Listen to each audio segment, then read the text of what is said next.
충청TV가 기획한 낮은 의자의 쇼 중심 도시인 박영갑 중구청장님을 모셨습니다. 청장님 안녕하세요. 안녕하세요. 지난 3월 1일 충청TV 개국을 진심으로 축하드립니다. 예, 감사합니다. 네. 청장님. 청장님께서는 그 행정의 달인으로 현장행정 네. 명성에 자자하시고 특히 매월 재활용 수거 차량에 올라 직접 환경요원들과 같이 폐기물을 수거하시고 이렇게 하고 계신데 여기에 대해서 한번 자세하게 한 말씀 해주시죠. 예, 사실은 이제 제가 우리 환경과 직원들, 그러니까 환경관리 요원들과 같이 한 달에 한 번씩 2012년부터 이렇게 시작을 했습니다. 지금까지 쭉 해오게 했는데 그 해오게 된 원인은 사실 제가 2010년도 7월 1일 취임하고 보니까 우리 중구청에 약 97억 6천, 약 100억 가까운 그 부채가 있었습니다. 근데 그 부채보다도 더 심각했던 것이 바로 이제 우리 기초노령연금 65세 이상 되면 그분들한테 기초노령연금을 드려야 되는데 그거 줄 돈이 사실 부족했어요.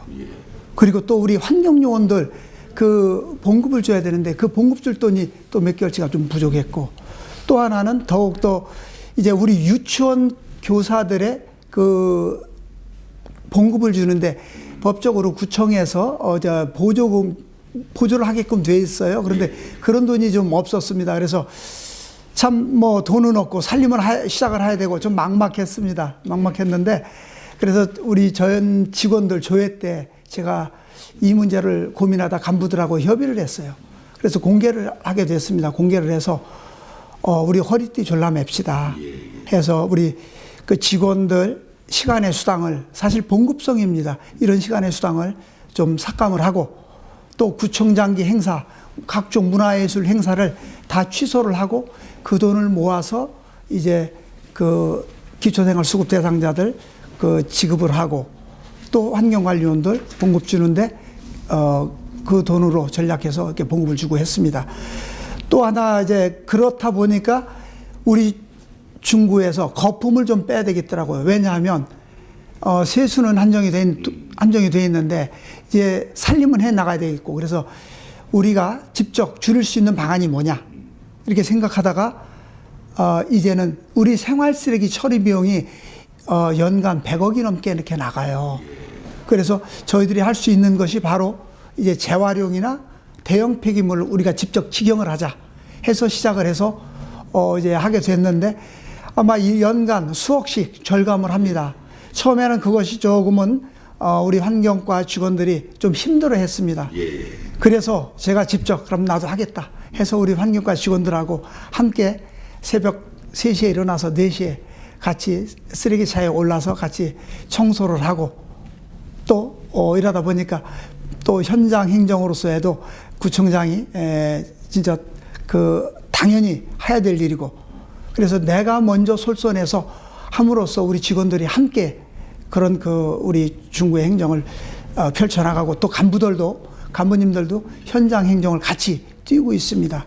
그래서 97억 6천 빚 있던 것을 지금 11억 8천 갚았습니다. 앞으로도 계속 하실 생각이신가요? 그렇습니다. 앞으로도 제가 한 달에 한 번씩 그것도 사실 제가 평일날 하게 되면은 구청장 할 일을 안 하고 맨날 쓰레기만 치느냐? 물론 쓰레기 치우는 것도 구청장이 할 일입니다. 기초자치단체의 가장 기본적인 행정이 쓰레기 청소 행정입니다. 청소 행정. 그래서 제가 토요일 날 제 쉬는 날 택해서 아침에 우리 환경과 직원들하고 같이 이렇게 하고 있습니다.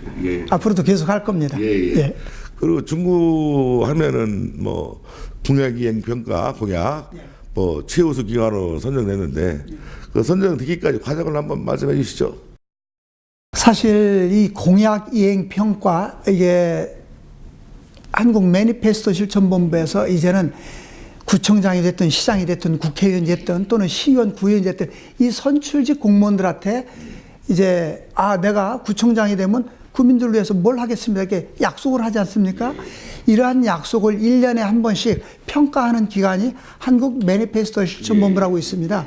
거기에서 전국의 227개 기초자치단체를 다 이렇게 평가를 합니다. 그래서 과연 이 후보가 우리 중구청이 또 박용갑이가 약속한 거에 대해서 얼마나 지켰는지 그것을 다 이제 평가를 하는데 굉장히 까다롭습니다. 거기에는 이제 전문가들, 교수들 또는 뭐 여러분들이 이렇게 모여서 이렇게 하는데 저희들이 2012년, 2013년 그렇게 SA 등급이라고 하죠. 전국 최우수 등급을 이렇게 2년 연속 이렇게 받았습니다. 많은 분야에서 상을 많이 타셨는데 뭐 대표적인 거로 뭐 몇 가지 소개해 주신다면 뭐가 있을까요? 예, 우리 그 중구가 도시가 좀 이제 오래됐기 때문에 도로라든지 또는 건물이 이렇게 많이 이렇게 노후가 됐습니다. 그래서 비록 건물이나 도로가 노후가 됐지만은 깨끗한 도시를 만들어야 되겠다는 게 제 생각이었습니다.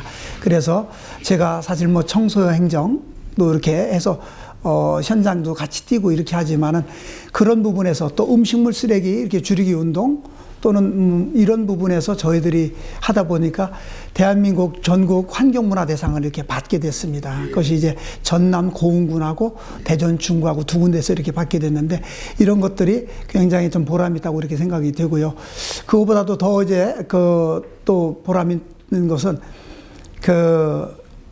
전국 청렴도 평가를 이렇게 합니다. 국민권익위원회에서 청렴도 평가를 이렇게 하는데 전국 자치구 중에서 저희들이 4등을 하고 또 대전시에서는 1등을 했습니다.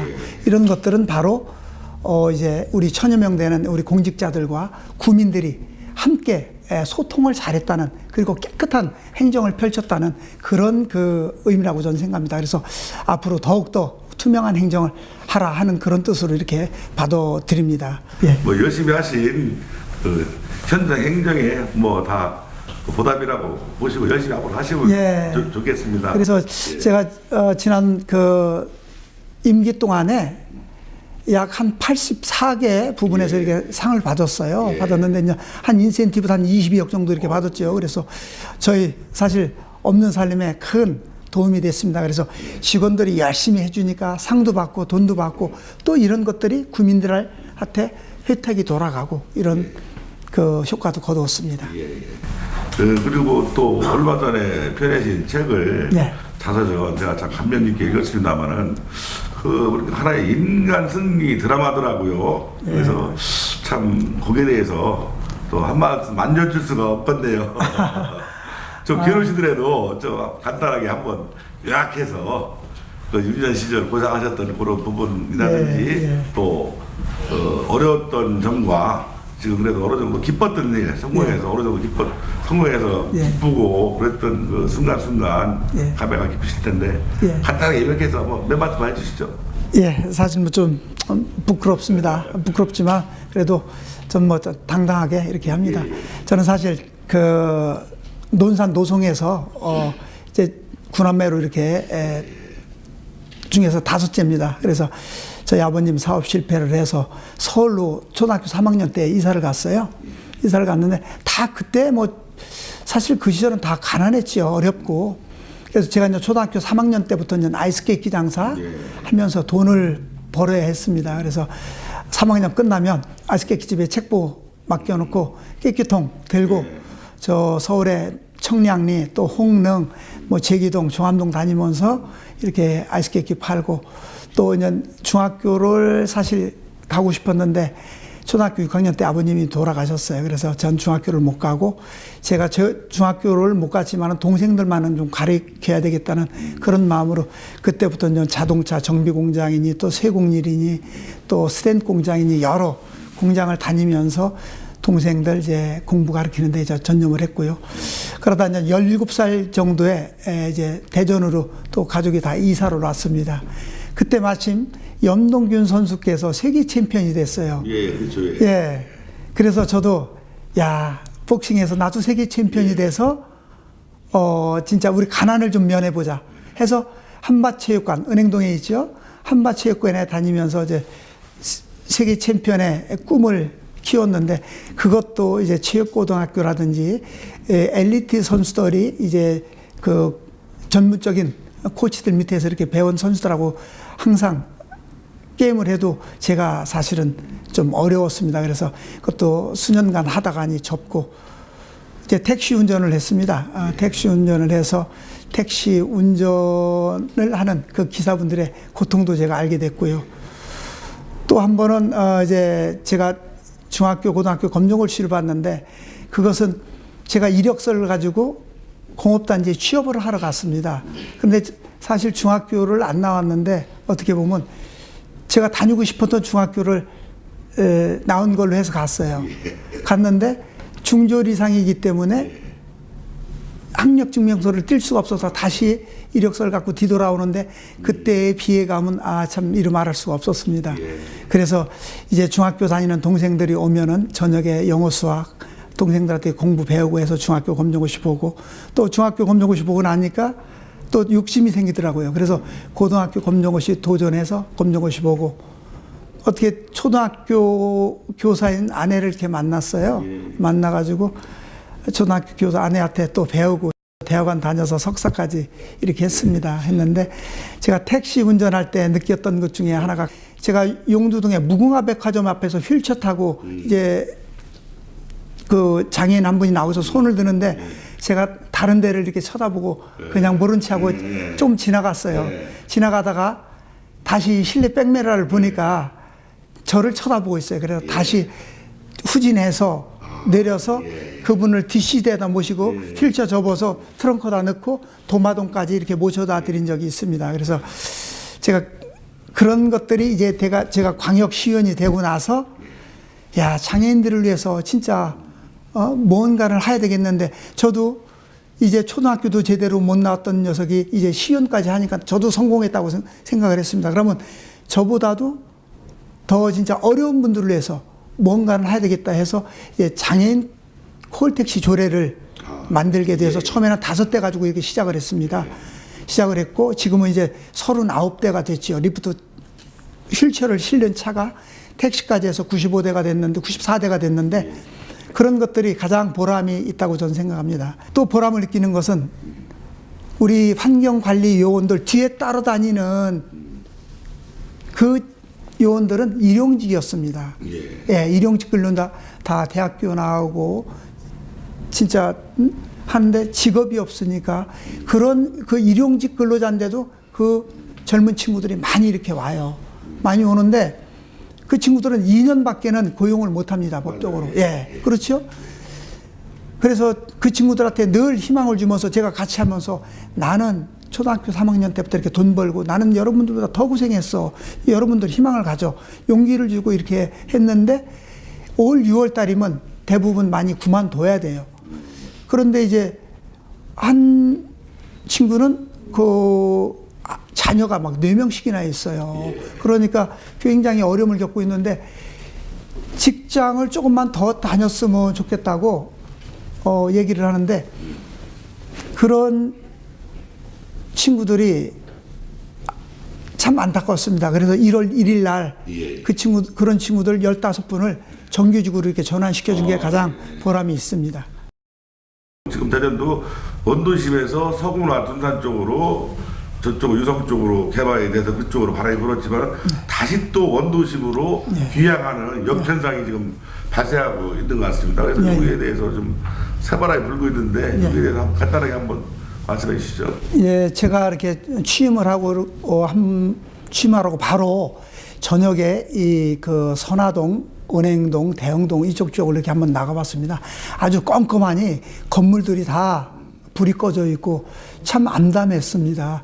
그래서 이것을 어떻게 할까 고민하다 이제 이건 안 되겠다. 이 빈 건물을 채워 나가는 것이 가장 우선 급선무다 해가지고 그 우리 경제과에 지역경제과에 이제 그 전에는 기업경제과였고요. 이것을 경제기업과로 명칭을 바꾸고 거기다 기업 유치팀을 이렇게 두었습니다. 그래서 기업 유치하는데 전념을 했습니다. 전념을 해서 그동안에 사실 많은 기업들 약 한 그 191개 정도의 그 기업 유치를 했습니다. 거기에는 최근에 이제 소상공인 시장 진흥공단이라고 이렇게 들어와 있습니다. 거기에는 한 170여 명 되는 그런 그 직원들이 상주하는 그런 그 기업이고요. 앞으로도 계속 또 그렇게 펼쳐나갈 거고 원도심은 또 원도심으로서의 어떤 그런 멋을 살려서 이렇게 발전시켜 나갈 겁니다. 계속 노력 좀 부탁드리겠습니다. 중구하면은 대한민국에서 효문화 중심 도시 이게 어느 정도로 이제 소문이 나 있고 이제 그런데 그 앞으로도 계속해서 효월드 네. 이런 걸 표방하면서 계속 또 하실 텐데 뭐 앞으로 어떻게 추진해 갈까 뭐 방향에 대해서 한번 말씀해 주시죠. 예. 사실 제가 효 하니까 굉장히 사실 효라는 것이 추상적이지 않습니까? 피부에 닿지도 않고 다른 분들은 그런 말씀을 이렇게 하세요. 무슨 뭐 일은 안 하고 효만 찾냐 이런 말씀을 하시는데 우리 효문화 마을이 원래는 장수 마을이었습니다. 그래서 어르신들만 가는 곳으로 인식이 돼서 우선은 제가 효문화 마을로 명칭을 바꿨고요. 거기에는 뿌리공원, 족보박물관, 효문화 마을, 또 대전시에서 운영하고 있는 효문화 지원센터가 있습니다. 그리고 이번에 국비 130억, 시비 130억에서 260억 들여서 지금 이제 건설이 되고 있는 지어지는 그런 효문화 진흥원이 이건 국가기관입니다. 진흥원이 이렇게 두르게 되면 거기에 5개 기관이 이렇게 됩니다. 그래서 그곳을 아우르는 것을 효월드라고 이렇게 명칭을 명선포식을 이렇게 했습니다. 했고 앞으로 제가 효를 외쳤던 것은 뭐냐면 그동안에 우리 대한민국이 이 경제 발전하는 데는 어느 정도 성공을 했다고 봅니다. 그 전에 어르신들이 말씀하시는 보릿고개 이렇게 했는데 한편으로는 뭐가 굉장히 지금 시급하냐면 저희들의 삶의 질서가 무너졌다고 봅니다. 그래서 사회의 각종 흉포악한 이런 폭력들이 난무하고 하는 것들이 우리들이 사회의 삶의 기본 질서가 많이 무너졌기 때문에 누군가는 그런 국민의식개혁 운동을 펼쳐야 된다. 우리 대전 중구 대한민국의 조그만 도시지만은 시작을 했습니다. 그래서 효가 백행의 근본이라고 생각합니다. 그래서 효문화 중심 도시 효 그리고 우리 청소년들이 인성적으로 바르게 자랄 수 있는 도시를 만들자. 부모한테 효도하는 도시를 만들자. 진짜 어른을 공경하는 도시를 만들자. 이것이 어떤 큰 토목공사라든지 건설공사 이런 것보다도 도시는 낡지만 이런 것보다도 더 미래 가치가 있다 해서 시작을 한 게 바로 이제 효문화 사업인데요. 앞으로 대한민국에 효하면 대전 중구, 대전 중구하면 효 그런 도시로 만들어 나갈 겁니다. 그리고 이제 마지막으로 예. 뭐 하실 말씀 있으시면은 뭐 한 말씀 해주시죠. 예. 그동안에 저와 함께 열심히 일해 주셨던 국민들을 위해서 열심히 해주셨던 우리 천여 명 되는 우리 공직자 분들에게 진짜 감사드리고요. 또 함께 호흡을 해주신 우리 국민들께 진심으로 감사드립니다. 다시 한번 말씀드리지만 3월 1일 개국한 우리 충청일보 TV 다시 한번 축하드리고 열심히 우리 국민들도 아마 충청TV를 사랑해 주실 걸로 전 믿습니다. 더욱더 무한 발전 기원합니다. 그리고 국민 여러분 앞으로 더욱더 건강한 중구, 진짜 행복한 중구, 인성적으로 바르게 삶의 질서가 잡혀가는 그런 중구를 만들어 나가겠습니다. 감사합니다. 감사합니다.